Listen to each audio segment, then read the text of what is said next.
ശിവശിയായി സ്തുതിയായിരിക്കട്ടെ. സ്നേഹമുള്ള കുഞ്ഞുങ്ങളെ, പ്രാർത്ഥനയോടുകൂടി നമുക്ക് നമ്മുടെ ക്ലാസ് ആരംഭിക്കാം. എല്ലാവരും കൈകൾ കൂപ്പി കണ്ണുകളടച്ച് നിന്നെ ദിവീശോയെ നിന്റെ പരിശുദ്ധാത്മാവ് കൊണ്ട് ഞങ്ങളെ നിറയ്ക്കണമേ. പഠിക്കുന്ന കാര്യങ്ങളെല്ലാം ഗ്രഹിക്കുവാൻ അങ്ങ് ഞങ്ങളുടെ ബുദ്ധിയെയും മനസ്സിനെയും പ്രകാശിപ്പിക്കണമേ. ആമേൻ. മക്കളെ, കഴിഞ്ഞ ക്ലാസ്സിൽ നമ്മൾ വൈദികരെ പറ്റിയാ പഠിച്ചത്. നിങ്ങൾ ഓർക്കുന്നുണ്ടോ? വൈദികരെ കുറിച്ച് പഠിച്ചു അല്ലെ? ഇന്ന് രണ്ടാമത്തെ മൊഡ്യൂളിലോട്ട് നമ്മൾ പ്രവേശിക്കുകയാണ്. അപ്പോൾ നിങ്ങൾ പ്രാർത്ഥിച്ച വൈദികർക്ക് വേണ്ടി തീർച്ചയായും ടീച്ചർക്കാരെ നിങ്ങൾ പ്രാർത്ഥിച്ചിട്ടുണ്ടെന്നുള്ളത് കേട്ടോ. ഇന്ന് നമ്മൾ പഠിക്കുവാൻ പോകുന്നത് ഒരു വൈദികരെ കുറിച്ച് തന്നെയാണ്. ഒരു വിശുദ്ധനായ വൈദികൻ. ആരാണെന്നറിയാമോ? വൈദികരുടെ മധ്യസ്ഥനായ ജോൺ മരിയ വിയാനിയെ പറ്റിയാണ് ടീച്ചർ നിങ്ങളോട് പങ്കുവയ്ക്കുവാൻ പോകുന്നത്. ശ്രദ്ധിച്ചിരിക്കണം കേട്ടോ മക്കളെ. 18-ാം നൂറ്റാണ്ടിൽ ഫ്രാൻസിൽ ഫ്രഞ്ച് വിപ്ലവകാലം നീറിപ്പോഞ്ഞുകൊണ്ടിരിക്കുന്ന ഒരു കാലഘട്ടം. മതവിശ്വാസം കനിക്കപ്പെട്ടിരുന്ന ഒരു കാലം. പരസ്യമായി വിശ്വാസം പ്രഖ്യാപിക്കുവാനോ മതബോധനം നടത്തുവാനോ മതാഭ്യാസം നടത്തുവാനോ ഒന്നും സാധ്യമല്ലായിരുന്ന ഒരു കാലഘട്ടമായിരുന്നു അത്. പരസ്യമായി വിശ്വാസം പ്രഖ്യാപിക്കാൻ പറ്റാതിരുന്ന ഒരു കാലഘട്ടം.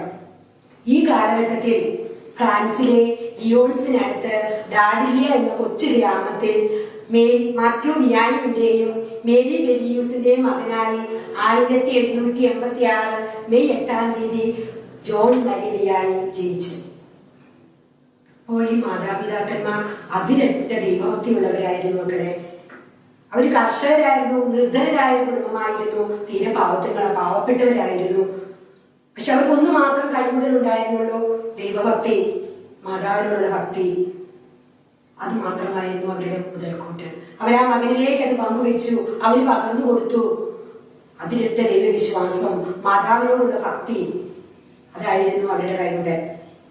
പല മാതാപിതാക്കന്മാരും ജോണിനെ നോക്കി പഠിക്കുവാൻ അവരുടെ മക്കളോട് പറയുമായിരുന്നു. ജോണിനെ നിങ്ങൾ മാതൃകയാക്കുവാൻ പറയുമായിരുന്നു. കൊച്ചു ജോൺ, അവന് ഒത്തിരിയേറെ ആഗ്രഹമാണ് പഠിക്കുവാനൊക്കെ. അന്ന് പരസ്യമായി മതബോധനം നടത്തുവാനോ ഒന്നും വിശ്വാസം നടത്തുവാനൊന്നും സാധ്യമല്ലാത്ത കാലമായിരുന്നതിനാൽ അവൻ രഹസ്യമായി ഈ മതബോധനമൊക്കെ അഭ്യസിച്ചിരുന്നത്. പുരോഹിതരൊക്കെ രാത്രി കാലങ്ങളിലാണ് പുരോഹിതരടുത്ത് ജനങ്ങൾ പ്രബോധനം നേടിയെത്തിയിരുന്നത്. കാരണം എന്താ? പരസ്യമായി പ്രഘോഷിക്കുവാൻ പറ്റുമായിരുന്നില്ല. അപ്പോൾ ഈ കൊച്ചു ജോൺ കൗതുകത്തോടു കൂടി ആ വൈദികരെ നോക്കി നിൽക്കുമായിരുന്നു. അവന് ഭയങ്കര ആഗ്രഹം അവന്റെ മനസ്സിൽ. എന്താണ്? ഈ വൈദികനെയൊക്കെ അവൻ ഉപദേശങ്ങളൊക്കെ കേൾക്കുവാൻ അവൻ മുൻപ് അദ്ദേഹം തന്നെ ഉണ്ടാകും. ഒരു ഭയങ്കര ആഗ്രഹമാണ്. ആ വൈദികരെ അവൻ നോക്കി നിന്നു. അവന്റെ മനസ്സിൽ ഒരു വൈദികനാകുവാനുള്ള ഒരു ആഗ്രഹം അവനെ മുളപൊട്ടുകയാണ്. അവൻ അതിനായി പ്രാർത്ഥിക്കുക. എന്റെ യേശുവിന്റെ രക്ഷകനായ എന്റെ യേശുവിന്റെ അതിരറ്റ ഭക്തിയും മാതാവിനോടുള്ള അതിരറ്റ വാത്സല്യവും അവൻ ഉറച്ച തീരുമാനത്തിലെത്തുക. എനിക്കൊരു വൈദികനായി തീരണമെന്ന് അവനോട് ഉറച്ച തീരുമാനം. അതിനായി അവൻ പ്രാർത്ഥിക്കുവാൻ തുടങ്ങി. മക്കളെ, നിങ്ങൾ കേൾക്കണം കേട്ടോ. അങ്ങനെ 20-ാമത്തെ വയസ്സിൽ അവൻ സെമിനാരിയിൽ ഏതാണ്ട് 1813 അവൻ സെമിനാരിയിൽ ചേർന്നു വൈദികനായി തീരുവാൻ. ഉറച്ചൊരു വിശ്വാസം. അവന് ആ വൈദികരായി തീരുവാനുള്ള അവന്റെ ആ ഉറച്ച ആഗ്രഹം, ആ തീഷ്ണമായ ആഗ്രഹത്തോടു കൂടി അവൻ സെമിനാരിയിൽ ചേർന്നു. അന്ന് വൈദികനായി തീരണമെങ്കിൽ ലത്തീൻ ഭാഷ പഠിക്കാൻ നിർബന്ധമായിരുന്നു. മക്കളെ, ഞാൻ പറയട്ടെ, ജോൺ മരിയ വിയാനിയെ സംബന്ധിച്ച് ഒരു മരം മണ്ടനായിരുന്നു എന്നാ പറയുന്നത്. ഒന്നും തന്നെ അവന് അറിയുമായിരുന്നില്ല.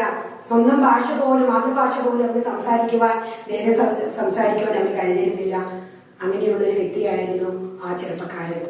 പക്ഷെ അവന് തീഷ്ണമായ ആഗ്രഹം, എനിക്കൊരു വൈദികനായി തീരണം. എന്ത് ത്യാഗം സഹിച്ചിട്ടാണെങ്കിലും എനിക്കൊരു വൈദികനായി തീരണം. ബെയിലി അച്ഛന്റെ ആയിരുന്നു അവന്റെ ഗുരുനാഥൻ. ബെയിലി അച്ഛന്റെ കീഴിൽ അവൻ സെമിനാരിൽ പഠനം തുടർന്നു. പക്ഷെ അവന്റെ അതിരറ്റ ദൈവവിശ്വാസവും വിനയവും നിഷ്കളങ്കമായ പെരുമാറ്റവും ദൈവത്തോടുള്ള അതിരറ്റ ഭക്തിയും എല്ലാവരുടെയും ശ്രദ്ധ പിടിച്ചു പറ്റി. അവൻ ആ സെമിനാരിയിൽ എല്ലാവർക്കും അവന് വളരെ ഇഷ്ടമായിരുന്നു. അങ്ങനെ ആ ദിവസം സമാഗതമായി ത്യാഗങ്ങൾ സഹിച്ചുകൊണ്ട് അവൻ അവന്റെ പഠനം പൂർത്തിയാക്കി. എല്ലാ വിഷയത്തിലൊക്കെ പൂജ്യമൊക്കെ ആയിരുന്നു. ഒന്നും തന്നെ ഒരു മാർക്ക് ഒന്നും തന്നെ ഉണ്ടായിരുന്നില്ല. പക്ഷെ ദൈവത്തോട് ചേർന്ന് നിന്നുകൊണ്ട് അവൻ മുന്നോട്ട് പോവുക. അങ്ങനെ ആ ദിവസം സമാഗതമായി. മെത്രാൻ തടവിലായിരുന്നതിനാൽ വികാരി ജനറലായിരുന്നു അഭിഷിക്തനാക്കി മാറ്റുവാനുള്ള ആ ചടങ്ങിനായി കടന്നു വന്നത്. അദ്ദേഹം ഡയറക്ടറോട് ചോദിച്ചു, ജോണിന് എന്തെങ്കിലും യോഗ്യതയുണ്ടോ ഒരു പുരോഹിതനായി തീരുവാൻ, വൈദികനാക്കുവാനുള്ള എന്തെങ്കിലും ഒരു യോഗ്യതയുണ്ടോ എന്ന് ആ റെക്ടർ അച്ഛനോട് ചോദിക്കുക. അപ്പോൾ ആ റെക്ടർ പറഞ്ഞ എന്തായിരുന്നു അറിയാം മക്കളെ? പഠിപ്പിക്കുവാൻ അറിയില്ല, ലത്തീൻ ഭാഷ അറിയില്ല, പ്രബോധനം നൽകുവാൻ അറിയില്ല, കുമ്പസാരിപ്പിക്കുവാൻ അറിയില്ല, ഒന്നും ചെയ്യുവാൻ അറിയില്ല, ഒരു കാര്യവും ജോണിന് അറിയില്ല. പക്ഷേ അവൻ ഒന്നറിയാം, അവൻ തികഞ്ഞ ദൈവഭക്തനും മരിയ ഭക്തനുമാണ്. അവൻ അതിലൊന്നാം റാങ്കാ.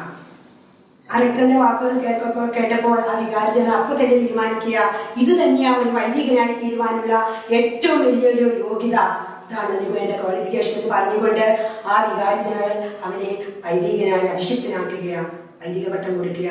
എന്നാൽ 1815 ഓഗസ്റ്റ് 13 ജോൺ മരിയ വിയാനി ഒരു വൈദികനായി അഭിഷിക്തനായി. ഒന്നും അറിയില്ല, വേറൊരു ഇടവകയിലേക്ക് പോയി സേവനം ചെയ്യുവാനോ പ്രഘോഷിക്കുവാനോ കുമ്പസാരിപ്പിക്കുവാനോ ഉപദേശം കൊടുക്കുവാനോ ഒന്നും അദ്ദേഹത്തിന് അറിയില്ലായിരുന്നു മക്കളെ. അദ്ദേഹം വേലിയച്ഛന്റെ കീഴിൽ തന്നെ ആ ഇടവകയിൽ നിന്നുകൊണ്ട് പ്രവർത്തിക്കുകയായിരുന്നു. ഒന്നും തന്നെ അറിയില്ല, എന്ത് ചെയ്യും. പക്ഷേ അങ്ങനെ ഇരിക്കെ 3 വർഷക്കാലത്തോളം കഴിഞ്ഞപ്പോൾ വേലിയച്ഛൻ മരണത്തിന് ശേഷം വേറൊരു ഇടവകയിലേക്ക് പോകേണ്ടതായി വന്നു, ഒരു മാറ്റം. അതിനായി ആ പുരോഹിതനെ മാറ്റിയത് ആഴ്സ് എന്ന ഒരു ഗ്രാമത്തിലേക്കായിരുന്നു. ആ ഇടവകയിലേക്കാണ് ആഴ്ചനെ മാറ്റിയത്. ഈ ആഴ്ചയിൽ ഒരു പ്രത്യേകത ഉണ്ടായിരുന്നു. എന്താണെന്ന് അറിയാമോ? അധാർമിക പ്രവർത്തികൾ കൊണ്ട് കുപ്രസിദ്ധി നേടിയ ഒരു ഇടവകയായിരുന്നു ആഴ്സ്. ഒരു വൈദികനും അങ്ങോട്ട് പോകുവാൻ ആഗ്രഹിച്ചിരുന്നില്ല. കാരണം എന്താ? വൈദികർക്ക് പേടി സ്വപ്നമായിരുന്നു ആഴ്സ്. കാരണം നാമമാത്ര ക്രിസ്ത്യാനികൾ അവിടെ ഉണ്ടായിരുന്നത്. ദേവാലയം വളരെ വൃത്തിഹീനമായിരുന്നു. കുമ്പസാരിക്കുവാനോ കുമ്പസാരക്കൂട്ടിലൊന്നും ആരും സമീപിച്ചിരുന്നില്ല. ദേവാലയത്തിൽ ആരും തന്നെ പ്രവേശിക്കുമായിരുന്നില്ല. ഇത്രയും സമൂലമായ ഒരു അഴിച്ചുപണി ആവശ്യമുള്ള ആ ഒരു ഇടവകയിലേക്ക് ആ പാവപ്പെട്ട വൈദികൻ പോകുന്നത്. എന്തും വന്നുകൊള്ളട്ടെ, എനിക്ക് എന്റെ ഈശോയുണ്ട്. ഈശോയോട് പ്രാർത്ഥിച്ചുകൊണ്ട് പരിശുദ്ധ അമ്മയെ മധ്യസ്ഥം യാചിച്ചുകൊണ്ട് ആ പുരോഹിതൻ പോകുക ആഴ്ചയിലേക്ക്. എന്താ ചെയ്തെന്ന് അറിയാമോ മക്കളെ? അവിടെ ചെന്നു. ആദ്യമേ തന്നെ എന്താ ചെയ്തതെന്ന് അറിയാമോ? ആ ദേവാലയത്തിൽ പ്രവേശിച്ച് ദിവ്യബലി അർപ്പിച്ചു. എന്നിട്ട് മുട്ടിന്മേൽ നിന്നുകൊണ്ട് നീണ്ട മണിക്കൂറുകളോളം മുട്ടിന്മേൽ സക്രാരിക്ക് മുമ്പിൽ നിന്നുകൊണ്ട് പ്രാർത്ഥിക്കുക, മക്കൾക്ക് വേണ്ടി, ആ ഇടവകയിലെ ജനങ്ങൾക്ക് വേണ്ടി പ്രാർത്ഥിക്കുക, നീരോടെ പ്രാർത്ഥിക്കുക. എന്നിട്ട് പിറ്റേ ദിവസം തുടങ്ങുക, പിറ്റേ ദിവസം ഇറങ്ങുക. അവിടെയുള്ള ആളുകൾ എവിടെയൊക്കെയായിരിക്കും അറിയാമോ? ചന്തയില്, ഷാപ്പില്, ഡാൻസ് ബാറുകളില്, ഡാൻസ് ഹാളിലൊക്കെ ആയിരിക്കും ഉണ്ടായിരിക്കുന്നത്. ഈ പുരോഹിതൻ ആ ഓരോ സ്ഥലത്തേക്ക് കടന്നു ചെല്ലും. എന്നിട്ട് പറയും, 2 വാക്കേ പറയുമായിരുന്നുള്ളൂ, മക്കളെ ഈശോ കാത്തിരിക്കുക, നിങ്ങൾ പള്ളിയിൽ വരണം, പള്ളിയിൽ വരണം, ഈശോ നിങ്ങളെ കാത്തിരിക്കുക. ഇത് മാത്രമേ ആ പുരോഹിതൻ പറയുമായിരുന്നുള്ളൂ. അപ്പോൾ അവിടെ പുച്ഛിക്കും, ഈ മനുഷ്യൻ എന്താണ്, നിങ്ങൾ പള്ളിയിൽ വരാനോ, ഒന്ന് പൊയ്ക്കേ. അങ്ങനെ നിരന്തരം പരിഹസിക്കും. തിരിച്ചു വരും, വീണ്ടും ബലിയർപ്പിക്കും. സക്രാരിക്ക് മുമ്പിൽ നീണ്ട മണിക്കൂറുകളോളം കൈപിരിച്ച് നിന്ന് ആ ജനങ്ങൾ ആ മക്കൾക്ക് വേണ്ടി പ്രാർത്ഥിക്കും കണ്ണുനീരോടെ. 3 ആയുധങ്ങളാ അദ്ദേഹം അതിനായി ഉപയോഗിച്ചത്. അറിയാമോ? പ്രാർത്ഥന, ഉപവാസം, പരിത്യാഗം. ഇത് 3 ജോൺ മരിയ വിയാനിയുടെ ആയുധം. ആ പുരോഹിതൻ അത് ഉപയോഗിച്ചുകൊണ്ട് നിരന്തരം ഈ മക്കളുടെ അടുത്തോട് കടന്നു ചെല്ലു. എന്നിട്ട് പറയും, മക്കളെ നിങ്ങൾ വരണം, പള്ളിയിൽ വരണം, ഈശോ നിങ്ങളെ കാത്തിരിക്കുക. പക്ഷെ അതൊന്നും കേൾക്കുവാനോ തയ്യാറായില്ല. ടീച്ചർ ചുരുക്കി പറയാം മക്കളെ, നീണ്ട 12 വർഷം, നിങ്ങൾ ഓർത്തേക്കണേ, നീണ്ട 12 വർഷക്കാലം ആ പുരോഹിതൻ മുട്ടുമേൽ നിന്നുകൊണ്ട് 12 വർഷം ഉപവസിച്ചുകൊണ്ട് 12 വർഷം പ്രായശ്ചിത്തം ചെയ്തുകൊണ്ട് ആ ദൈവമക്കൾക്കായി പ്രാർത്ഥിച്ചു. ക്രമേണ ഇടവകയിൽ അതിശയങ്ങൾ നടക്കുവാൻ തുടങ്ങി. സമൂലമായ ഒരു മാറ്റം. അത്താഴിക്ക് മുമ്പിൽ ജനങ്ങൾ തിങ്ങിക്കൂടി. കുമ്പസാരക്കൂട്ടിൽ നീണ്ട നിര. 12 വർഷത്തെ കാത്തിരിപ്പിനൊടുവിൽ പ്രബുദ്ധരായ ഒത്തിരിയേറെ ആളുകൾ, പണ്ഡിതന്മാർ, 1 വർഷത്തിനിടയിൽ ഏകദേശം 4 ലക്ഷത്തോളം ജനങ്ങളാണ് ഈ പുരോഹിതന്റെ അടുക്കിലേക്ക് കടന്നു വന്ന് ഉപദേശം കേൾക്കുവാൻ, സരളമായ പ്രസംഗം കേൾക്കുവാൻ കടന്നു വന്നെന്നാണ് പറയുന്നപ്പെടുന്നത്. മക്കളെ നിങ്ങളൊന്ന് ആലോചിച്ച് നോക്കിക്കേ, ഇത്രയേറെ മക്കളാണ് നീണ്ട നിരയ കുമ്പസാരക്കൂട്ടിൽ മാസങ്ങളോളം ആഴ്ചകളോളം കാത്തു കിടന്നുകൊണ്ട് കുമ്പസാരിക്കാനായി കാത്തു നിൽക്കുന്നവർ.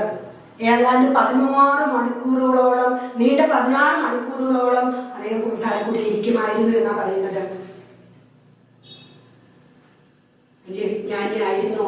ലോകത്തിൻ്റെതായ ഒരു വിജ്ഞാനമുള്ള ദൈവത്തിന്റെ വിജ്ഞാനം മാത്രമായിരുന്നു കൈമുതൽ.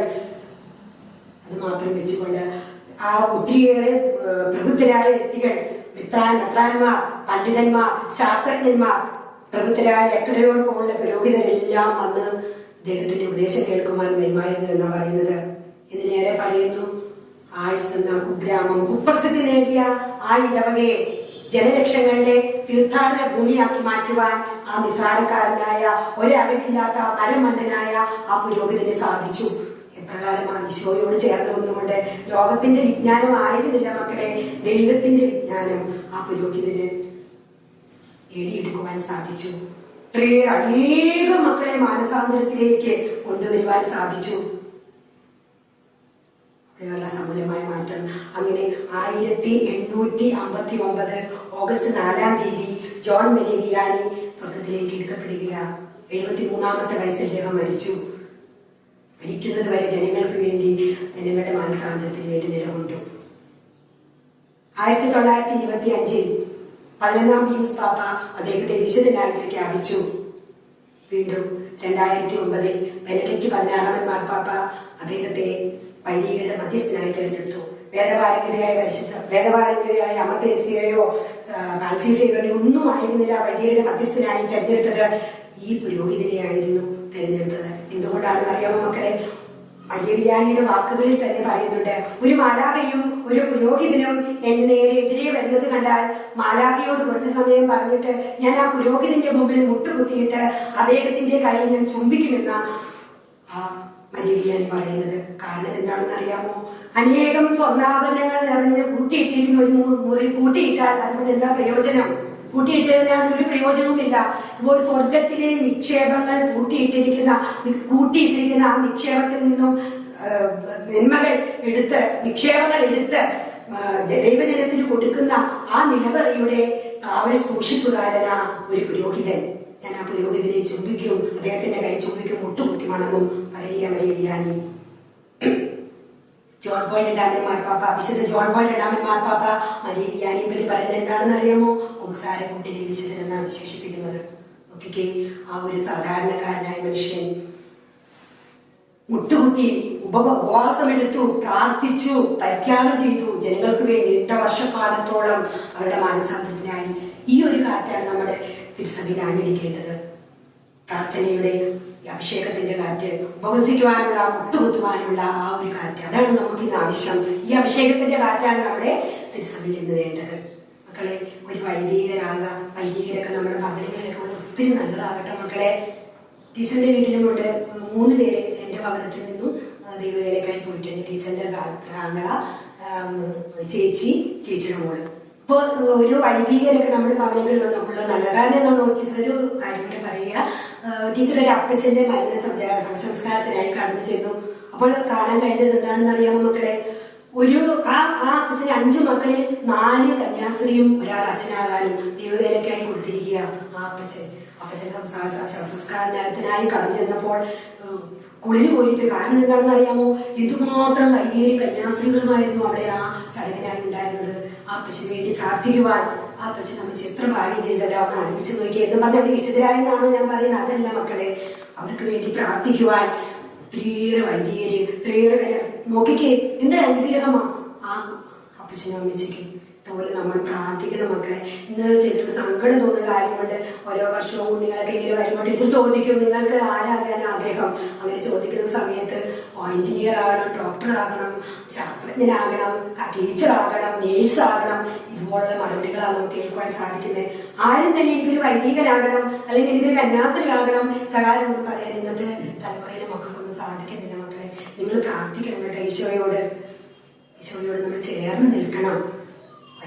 ഒരു വൈദികരൊക്കെ ആയി തീരുവാനുള്ള ഒരു ദൈവവിളിക്ക് വേണ്ടി നമുക്ക് ഇന്ന് സഭ ഒത്തിരിയേറെ പ്രതിസന്ധി നേരിടുകയാണ്. നല്ല വൈദികരെ നമുക്ക് ഒത്തിരി ദൈവവിളികളൊക്കെ വളരെ കുറഞ്ഞുകൊണ്ടിരിക്കുക. കാരണം എന്താ? ആകെ 1-2 മക്കളൊക്കെ ഉള്ളൂ.